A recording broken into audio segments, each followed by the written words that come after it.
Hello, Mr. P here with another exciting lecture in our Chapter 11 series.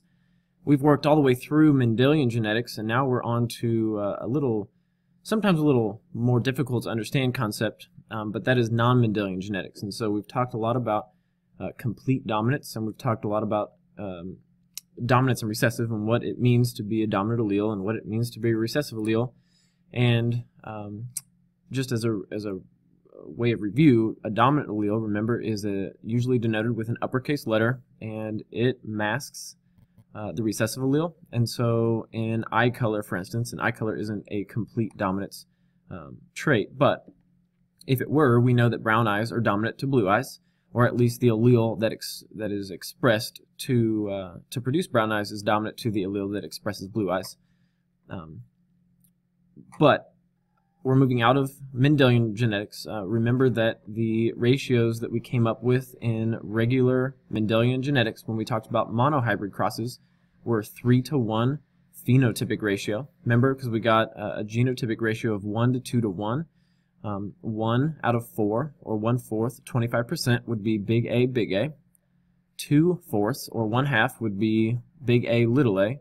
And 1/4, or 25%, would be little a, little a. So if you added all those up, there are 3 out of those 4 options that give you at least one big A allele. And so 3 out of 4, or 3:1, 3:1, phenotypic ratio would be, or show, the dominant phenotype.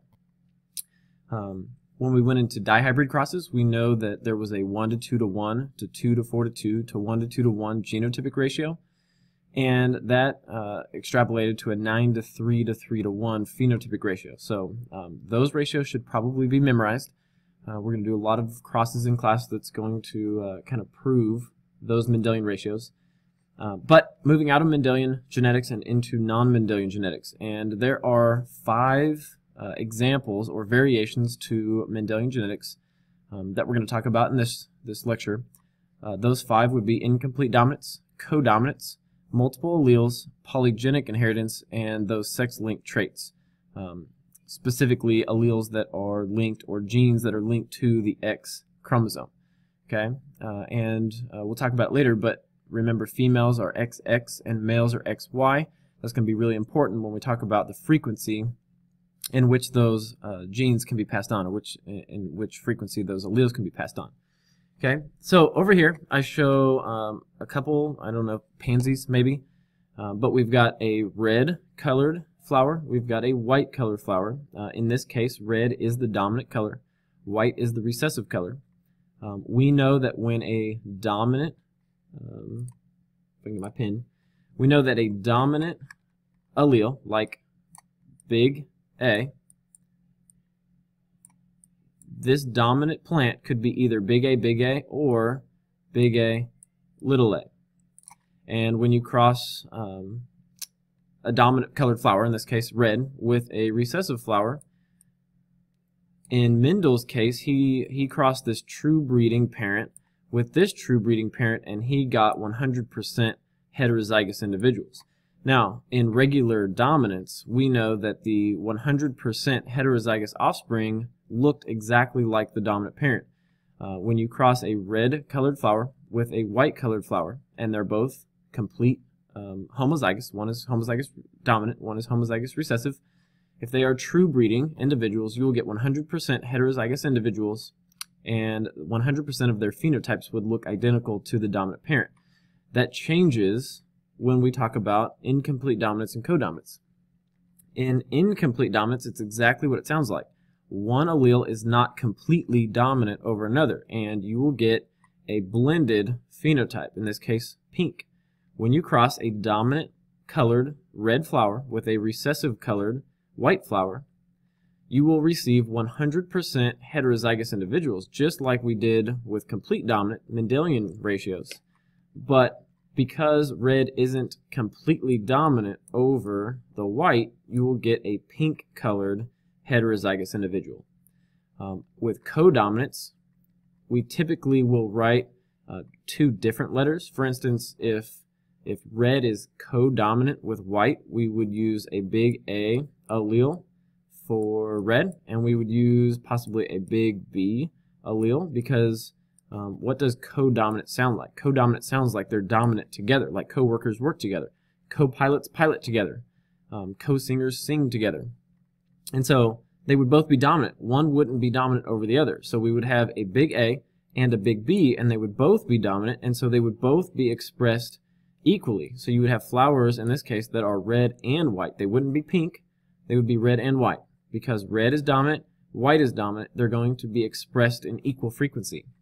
Incomplete dominance, you have a blended. Notice you don't see any red or white. It's all pink because A isn't completely dominant over the little a, the recessive allele. Okay. In complete dominance, you do get a completely dominant red or a completely recessive white. Polygenic inheritance are just like it sounds. Poly means many, genic means genes, and so these are the types of traits that are going to be controlled by multiple genes. Eye color is an example of polygenic inheritance, skin color, human height, a lot of those things. So we're going to talk about that in a little bit. Sex-linked, like I said before, sex-linked genes are those genes that are specifically linked to the sex chromosomes. And sex chromosomes we know are X and Y. X, if you're XX, you're female. If you're XY, you're male. And so every single person, regardless of gender, is going to have one X, at least one X. And that's generally where we talk about these sex-linked genes being attached to. So if we talk about incomplete dominance in a little more detail, incomplete dominance, like I said before, is when one gene is not completely dominant over another, or one allele is not completely dominant over another. One allele is dominant, but not completely dominant. So it is going to be expressed in some frequency, okay? Just like if the dominant color is red and the recessive color is white, it will change this flower to be somewhat dominant, but it's not going to be completely the red dominant because it's incomplete dominance. Notice that in this case we have the same letters where we have the big R to represent the dominant red, and we have the little r to represent the recessive white, and we get the heterozygous condition. 100% of our offspring are going to be heterozygous, just like we talked about when we did Mendelian stuff. But because it's incomplete dominance, these heterozygous individuals are going to have a dominant allele and a recessive allele, but the dominant allele, remember, isn't completely dominant over the recessive allele, and so we only get a pink color expressed. The gametes, just like before, when you segregate those gametes or segregate those alleles out of this individual that is monohybrid, meaning it has basically one gene and two alleles, you segregate these alleles out, you're going to get the same as we did before with Mendelian ratios, which is 1/2 big R allele, 1/2 little r. And when you cross two of these heterozygous pink individuals, notice that this is basically our Punnett square, and it looks like a diamond, but the female produces a big R half the time, a little r half the time. You can see that right here. The male, which is identical to the female, because remember 100% of our offspring were heterozygous, the sperm cells are going to be produced half the time with a big R, half the time with a little r. And when you put this big R together with this big R, you get 1/4 big big. And because, remember, this is incomplete dominance, big big is red, just like our original parent. When you put this little r sperm cell with this big R egg cell, you get little r, big R, which we know as actually written big R, little r. That would be pink. I know it's not really colored in very well, but this is a pink individual. This is a pink individual. This is a white individual. So big R, red, big R, little r, pink, because it's not completely dominant, and then little r, white, because it, again, isn't completely dominant, but it doesn't have a dominant allele. It has two recessive alleles, and so it would be white. We can, in some instances, write two different colors, again, because one isn't completely over another, or completely dominant over another. Big R we could use as red, big W we could use as white, and so when you cross a red individual with a white individual, you get a heterozygous individual, which gives us the phenotype of pink. And so this is an example. Remember, if we were to look back at a complete dominance example, this would be our red flower. This would be our white flower. We would produce 100% red flowers because, remember, R is completely dominant over the little r. We would still segregate out the gametes like this, and when you cross two heterozygous individuals, you would get red, red, red, white, 3-to-1 phenotypic ratio, a 1 to 2 to 1 genotypic ratio. But here, because it's incomplete dominance, we have a 1 to 2 to 1 genotypic ratio and a 1 to 2 to 1 phenotypic ratio. If we talk about codominance, codominance is when one allele, like I said before, is not completely or is not dominant over another at all. So incomplete dominance is when one allele is not completely dominant. Complete dominance is when one allele is completely dominant. Codominance is when you have two alleles that are dominant together. Okay, so a roan condition is an example of complete or a codominance mode of inheritance. This is an example of a roan horse, and there are several different kinds of roans. You've got like a gray roan, you've got a red roan. This would be obviously an example of a red roan. And from the distance, it would look like all of their hairs are actually kind of rust colored. But if you were to pull the hair off of this horse, or if you were to grab some of the sheddings, you would know that some, in fact half of the hairs that are produced on the coat of this horse would be brown, and the other half would be white. But when you mix every other brown hairs with white hairs, it gives it the appearance, at least, of being kind of off brown or off white. Why is this a codominance example? Because both colors are dominant together. It's not like we mix a brown horse with a white horse and get a tan horse where all the hairs would be tan. These hairs, half of the hairs are red or brown, half the hairs are white. It just gives it this appearance of being kind of semi-brown. Again, we would use the big R to represent red, big W to represent white. When you cross a red and white horse, you get a roan condition, which means they're red and white. They would look like this. You can see it in flowers too.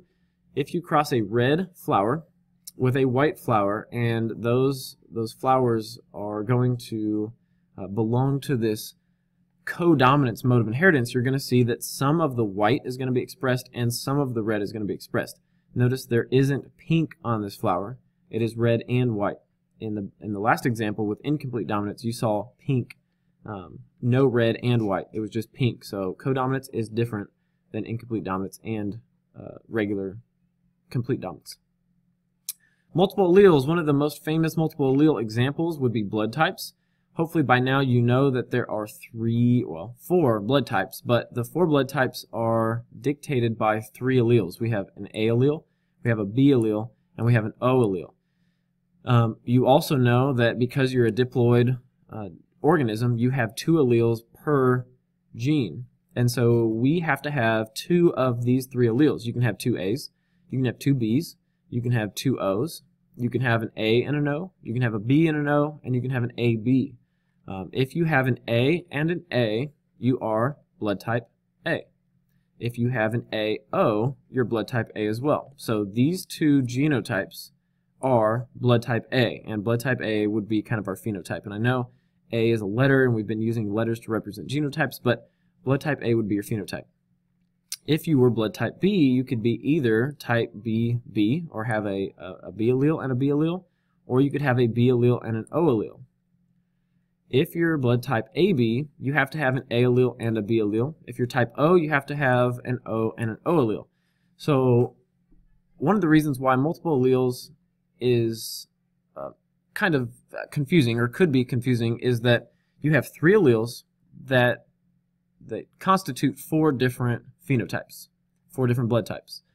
A is actually completely dominant to O. B is completely dominant to O. A is codominant to B, meaning they're equal dominance. B, obviously, because A is codominant to B, B is codominant to A. And so in one of these multiple allele questions, you will see blood types which show complete dominance in some cases, in these two. Okay, these are complete dominance. You also see codominance in these two examples. And so what does it really mean? Like I said before, we use I's to represent immunoglobulin, and these A's or B's represent kind of the antigen that is on the surface of these blood types, or these red blood cells. Okay, so you can see up here that if you are blood type A, you produce type A antigens. That's what blood type A means. If you're blood type B, you produce these B antigens. Notice the B antigens are actually a different shape than the A antigens. If you're blood type AB, you produce both A and B antigens. And if you're blood type O, you produce no antigens. Now, I'm not going to get into too many specifics about the antigen and antibody and how the antigen has to bind to an antibody. That'll be in future biology courses. Whoa! Look who it is! Harley McWilliams, Shelby Wickman, Taylor Brunton, Rachel Woodbury, Cassidy McMaster, Samantha Hauser, and not Izzy Fritz. How lucky are we? Surprise appearance by a few select members of the Washburn Rural High School basketball team. But anyway, blood types. We talked about specific antigens. We talked about kind of what the antigens do. They are, if you recall from Chapter 7, remember that surface cell markers are carbohydrates, glycoproteins that will stick out into the cytoplasm and act as a name tag. Well, that's essentially what these are doing. If your immune system recognizes the antigens as being your own versus recognizing the antigens as being foreign, then it knows kind of how to handle them. Again, if you're blood type A and you produce anti-B antibodies and you receive blood type B or B blood type, B blood in a blood transfusion, your anti-B antibodies are going to attack that blood because it's going to view it as being foreign. Conversely, if you're blood type B and you receive blood type A or A blood type, A blood through a transfusion, then it's going to attack it because it's going to view it as foreign. Now, if we get into the actual specific genetics, notice that this is basically AA and this is AO. Notice that if you're blood type O, the O the O allele is little I, whereas if you're A or B, they're big I's. I again stands for immunoglobulin, and so this would basically be homozygous A, this would be heterozygous. This would be homozygous B, this would be heterozygous. This would be heterozygous. Notice that this would be codominant because A and B would be dominant together.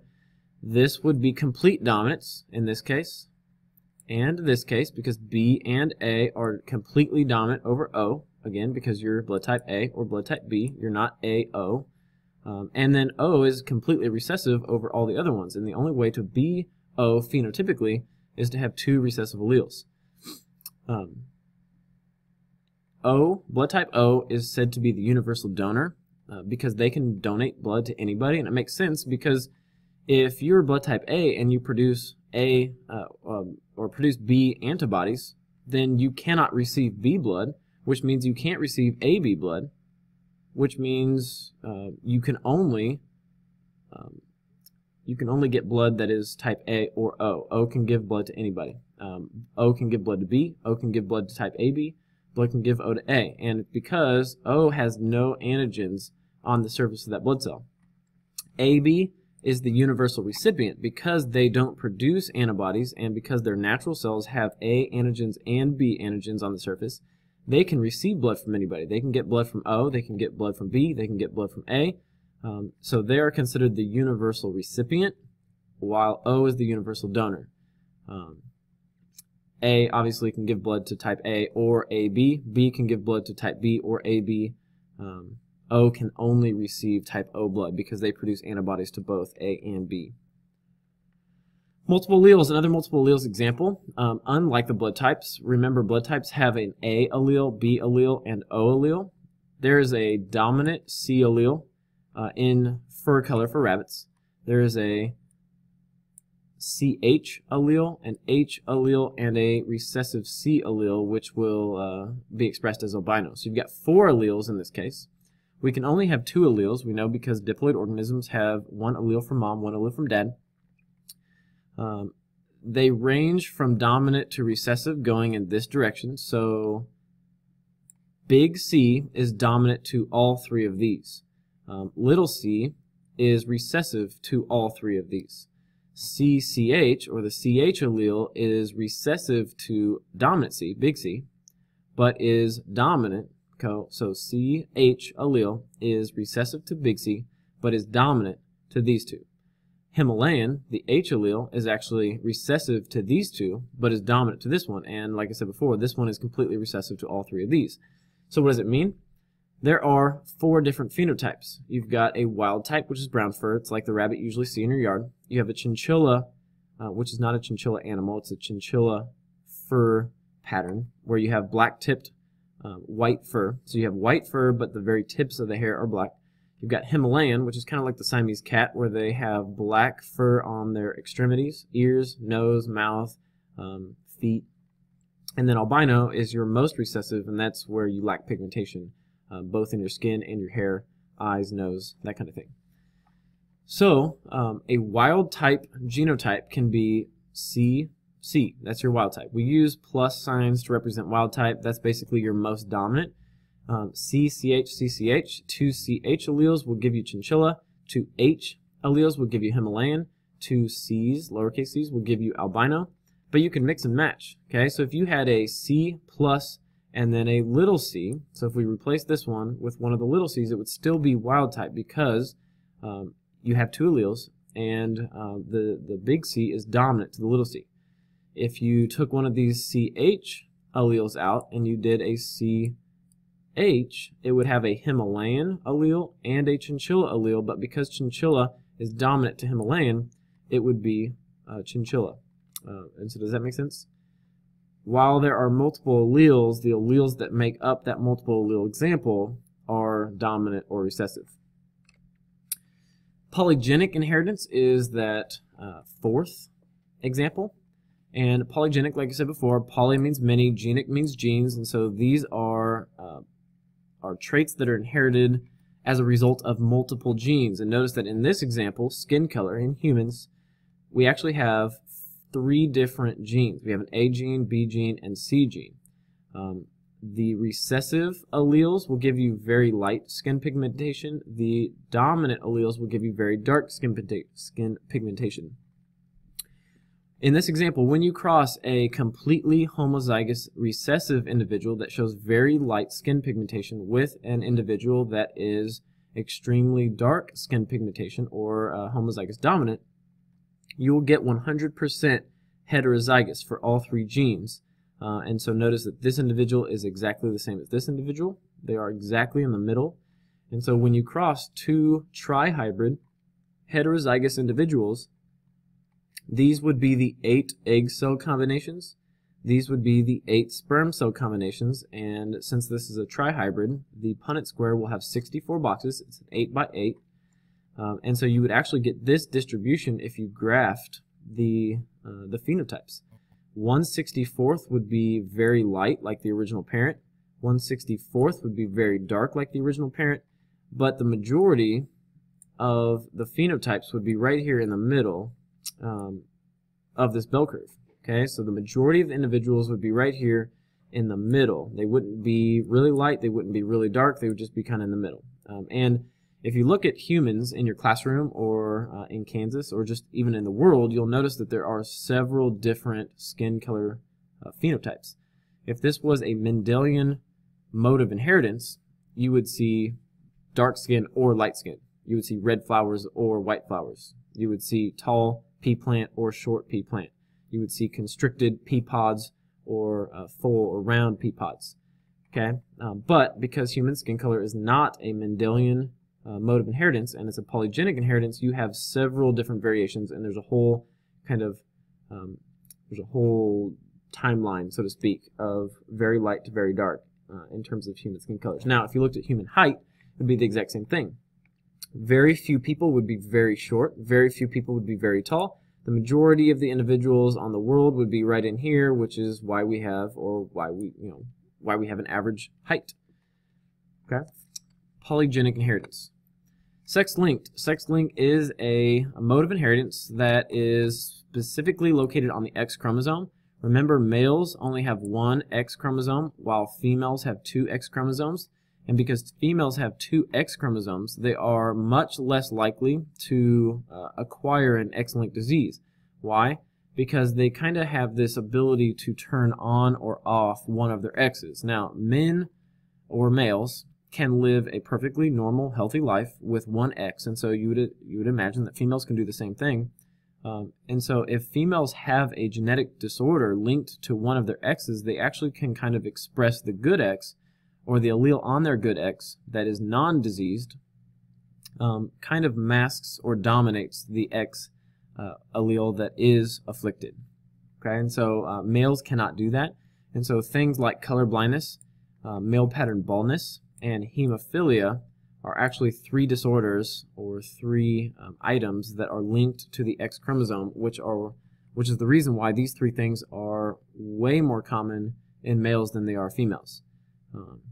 It's way more common to see males that are bald than females, and that's why, because it's linked to the X chromosome, which is why one of the reasons they say men that are balding should look towards their mother's side of the family, because what did a male get from his father? He got the Y, and if male pattern baldness is linked to the X, that means he received the X from his mother. And so if your dad is bald and you are a male, you did not get the male baldness from him. You may have still got it from your mom, but it's linked to the X chromosome.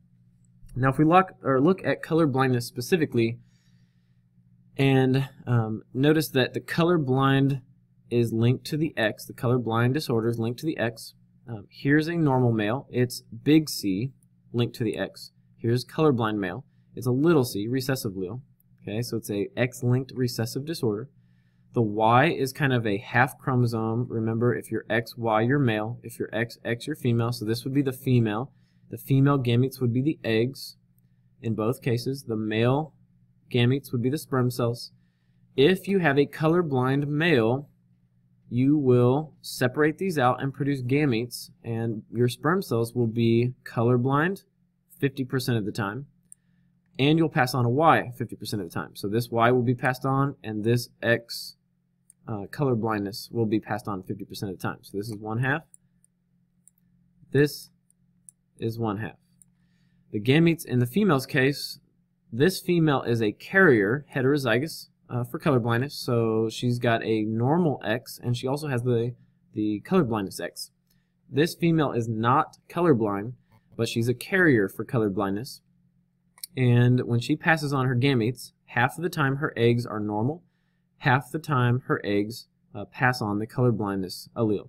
And so if this colorblind sperm matches with this normal X, this female will be produced as a normal female, but will be a carrier for the X-linked disorder, colorblindness.